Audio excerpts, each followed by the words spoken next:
சாதிக்கும் எண்ணம் இளைஞர்களுக்கு இருக்க வேண்டும் கூறுகிறார் நடிகர் தனுஷ். தனுஷ் தற்போது இயக்கி நடித்திருக்கும் படம் இட்லி கடை.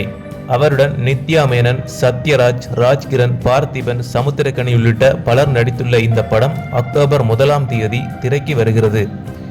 நேற்று கோவையில் உள்ள ஒரு மாலில் இந்த இட்லி கடை படத்தின் ட்ரெய்லர் விழா நடைபெற்றது.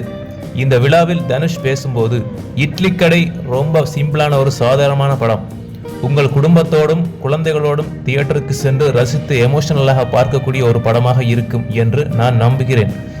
இந்த படத்தில் சத்யராஜ், ராஜ்கிரண், பார்த்திபன், சமுத்திரக்கனி என பல சீனியர்கள் நடித்துள்ளார்கள். நான் சொல்லும் விஷயங்களை புரிந்து கொண்டு சிறப்பாக நடித்து கொடுத்தார்கள். அவர்களுக்கு ரொம்பவே நான் கடமைப்பட்டுள்ளேன்.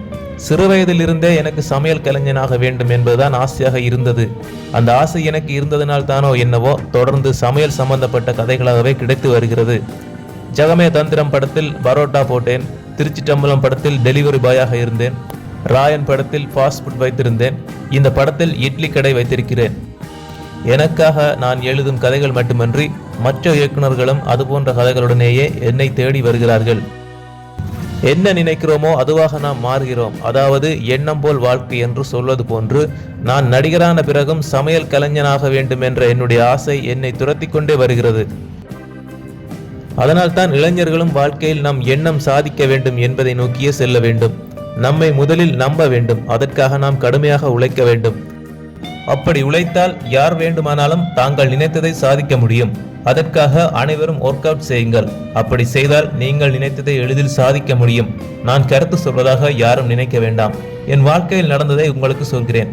கண்டிப்பாக இதையெல்லாம் நீங்கள் பின்பற்றுவீர்கள் என்று நான் நம்புகிறேன். இவ்வாறு நடிகர் தனுஷ் அவர்கள் கூறியிருந்தார். நடிகர் தனுஷின் இந்த கருத்து ரசிகர்கள் மத்தியில் பெரும் வரவேற்பை பெற்றுள்ளது. நன்றி நண்பர்களே. இது போன்ற சினிமா தகவல்களை தெரிந்து கொள்வதற்கு எங்களுடைய சேனலை சப்ஸ்கிரைப் செய்யுங்கள்.